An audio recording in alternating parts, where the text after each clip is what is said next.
Ministry y'ebyobulamu yeetaaga obuwumbi 9 okutangira n'okwekuuma obulwadde bw'Ebola buleme okuyingira mu ggwanga lyattu Uganda. Bino bikakasiddwa omuwandiisi w'enkalakkalira mu ministry eno Dr. Diana Atwine mu nsinkano gy'abaddemu ne bambasada ab'amawanga abatuula mu Uganda okusaaka ab'emikago.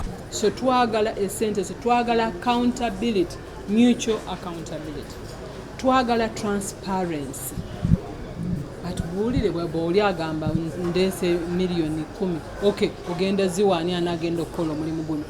Programu yeeno, plan yaffe yeeno. So buli omu ayagala okutusapootinga asapootinge plan eno. Agamba nti mu kiseera kino beetaaga okunyweza ebyobulamu ku nsalo za Uganda naddala eya Uganda ne Congo nga bateekawo ze bayise mobile clinics abantu abavaayo basookenga kuweebwa bujjanjabi nga tebanneesooka ggwanga.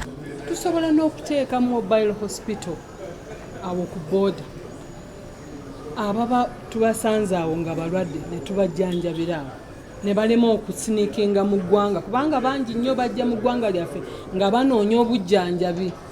So bwe tuba tutadde fasility awo kumpi awo ne boda oba mu Congo oba eno naye ne tusobola bonna be tuba tukuŋŋaanya awo ne tubajjanjabira awo ne batajja eno.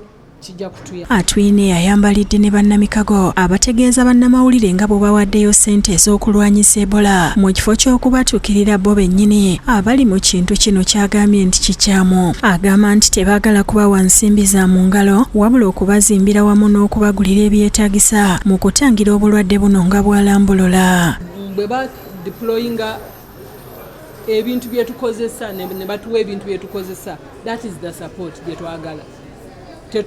Tetwagala batuwe sente cash, no, naye batubuulire esente ezo ze baba badeclarinze bagenda kukola ki. Agamba Uganda neetegefu okuyambako Congo okulwanyisa obulwadde buno kuba ekibeera ewaabwe naffe kitukwatako mu mbeera y'omulirwano gwokya 2. Ono era atubuulidde nti olunaku olw'enkya baakusinkana minisita w'ebyobulamu e Congo ne South Sudan okutema empenda ku butya bwe banaalwanyisaamu obulwadde buno. Ne tutestinga ne tudeployinga abakozi baffe ne bakola omulimu such that nga bwe tukola okulaba nti Uganda eri safe ne DRC ebe safe kubanga bwetaba safe Uganda tejja kuba safe. Akatiriza nti Uganda tennafunayo mulwadde w'Ebola yenna nga ne bebadde baayawula baakebeddwa nga balamu. N'okubabuulira nti kati wetwogerera mu ggwanga tetulinamu wadde n'omu ali bw'ati. Omulwadde gwe tutestinga ne tugamba nti ono alina Ebola tetumwina. N'abantu baffe be tusobodde okuteeka mu quarantine abasawo abaali bajjanjaba abalwadde abo ne kati we twogera tewali n'omu eyatestinze positive. Kyokka asabye abantu obuteesuulirayo gwa Nagamba. Shamshad Nalujja yakusakidde eggulire lino ku Rabukedde TV.